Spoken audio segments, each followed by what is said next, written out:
I have developed the world's fastest and easiest method for learning languages. With my proven approach, you can now quickly and effortlessly master any language you desire. My name is Ferhat Yıldız, and as a linguist, I have personally learned 8 languages using this method. Now you too can achieve rapid language proficiency with the Ferhat Yıldız method. Ready to see how easy it is to learn a foreign language? Simply follow along with me twice a day from the first lesson to the end of the 3 lessons without taking notes. In less than a week, you will be speaking the new language. As we learn Russian, I will give you 2 verbs like делать and сделать, both meaning to do. Although they both convey the idea of doing, their meanings in sentence can differ. When learning these verbs, we'll discover 2 different verbs for each action in Russian. Once you figure out where and when to use them, you will feel like you have hacked a significant part of the Russian language. Let's learn together the verbs we use the most in our daily lives, starting from our first lesson and dive into hacking Russian right away. Please note that in the verb groups we are about to learn, the first verb is imperfective and the second verb is perfective. Let's begin our lesson. Быть, to be. Делать, сделать, to do. Есть, поесть, to eat. Пить, выпить, to drink. Спать, поспать, to sleep. Ложиться спать, to go to bed. Ходить, идти, пойти, to go, to come. Приходить, прийти, to come, to arrive. Говорить, поговорить, to speak. Учить, выучить, to learn. Оставаться, остаться, to stay. Играть, поиграть, сыграть, to play. Работать, поработать, to work. Жить, прожить, to live. Понимать, понять, to understand. Слышать, услышать, to hear. Видеть, увидеть, to see. Смотреть, посмотреть, to look. Слушать, послушать, to listen. Звонить, позвонить, to call. Покупать, купить, to buy. Знать, узнать, to know. Любить, полюбить, to love. Давать, дать, to give. Рассказывать, рассказать, to tell. Говорить, сказать, to say. Отвечать, ответить, to answer. Помогать, помочь, to help. Now let's take a quick look at the difference between these 2 verbs we have just learned. We will look at this in more detail in the following lessons.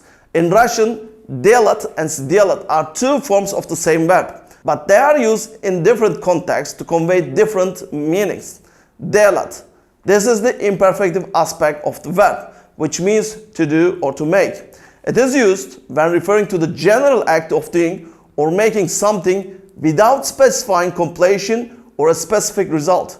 For example, я делаю уроки. I am doing homework. This sentence is in the present tense and uses the imperfective aspect. It indicates that we are currently in the process of doing our homework. We might say this if someone asks what we are doing right now. Сделать. This is the perfective aspect of the verb, indicating a completed action or a finished result. It is used when you want to express that something has been done or made, emphasizing the completion of the action. This verb has only 2 tenses, future and past. For example, я сделаю уроки. I will finish, complete my homework. This sentence is in the future tense and uses the perfective aspect. It indicates that we will complete our homework at some point in the future.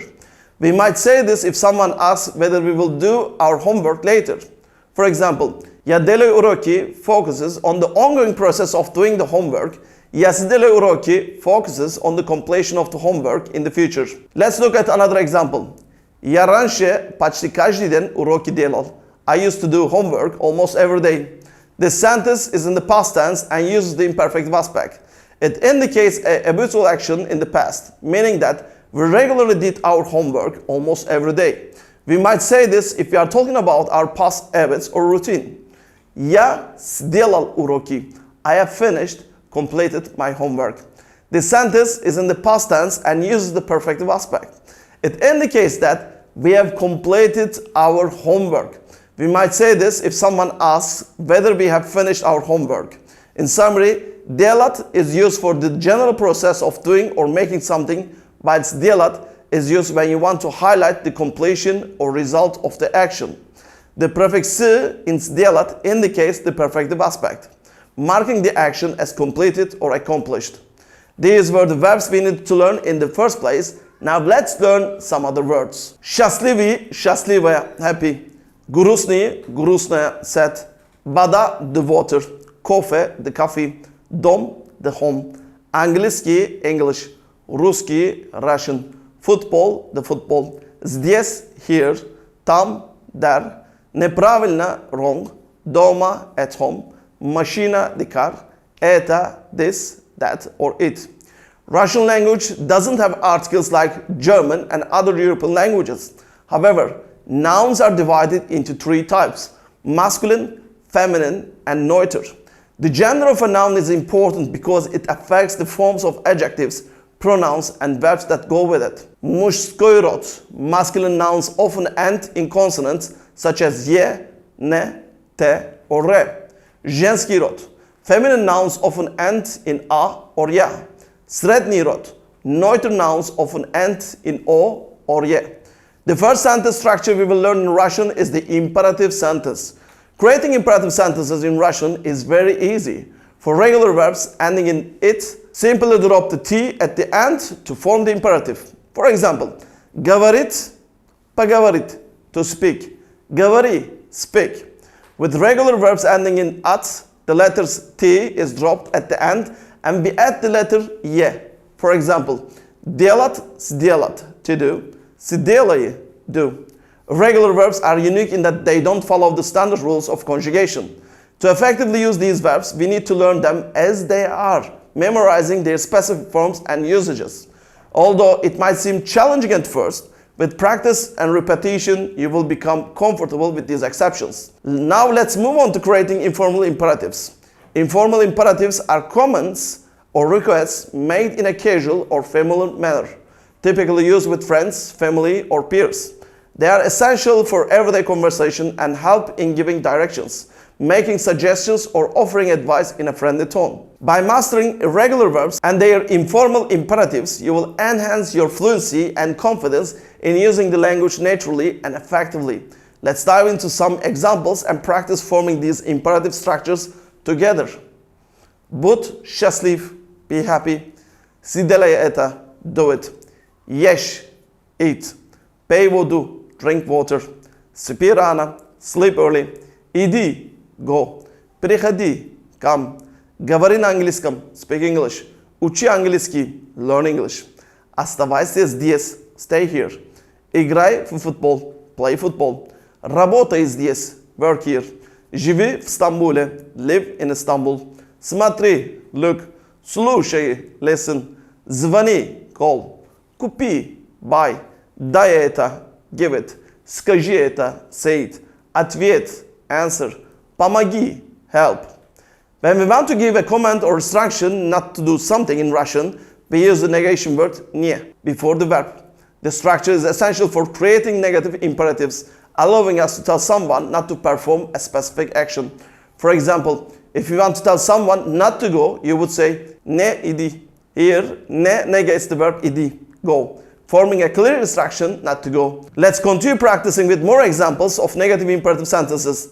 By understanding and using these structures, you will be able to give clear, concise commands and instructions in Russian. This skill is particularly useful in everyday conversations, helping you effectively communicate what should not be done. Now let's begin. Не грусти, don't be sad. Не делай этого, don't do it. Не ешь, don't eat it. Не пей воду, don't drink water. Не спи рано, don't sleep early. Не ходи, don't go. Не приходи, don't come. Не говори по-английски, don't speak English. Не учи английский, don't learn English. Не оставайся здесь, don't stay here. Не играй в football, don't play football. Не работай здесь, don't work here. Не живи в Лондоне, don't live in London. Не смотри, don't look. Не слушай, don't listen. Не звони, don't call. Не покупай эту машину, don't buy this car. Не давай, don't give. Не говори, don't tell. Не отвечай, don't answer. Не помогай, don't help. Learn languages fast with Farhat Yıldız's proven method. As an experienced linguist, I have crafted the fastest and most effective way for you to learn the world languages. You have already seen how quickly and easy you can master a foreign language in just one lesson. Imagine how much more you can achieve with our detailed, comprehensive courses. If you want to speed up your language learning without confusion, become a premium member now. As a premium member, you will access in-depth lessons that cover the language you want to learn in greater detail. We have reached the end of this lesson where you have begun your rapid language learning journey. To continue your progress and unlock the secrets of fast language learning, visit my website fimol.com or download the Fimol app. All my lessons are available there, providing you with the resources you need to succeed. Support my academic studies by buying me a coffee through the link below or join my YouTube channel to help fund my research. You can also find these lessons, the cornerstone of your discovery of the Farhat Yıldız method, as a PDF file in the Google Play Store. Let's keep the momentum going, move on to the next lesson, and continue learning Russian quickly and effectively. See you in the next lesson.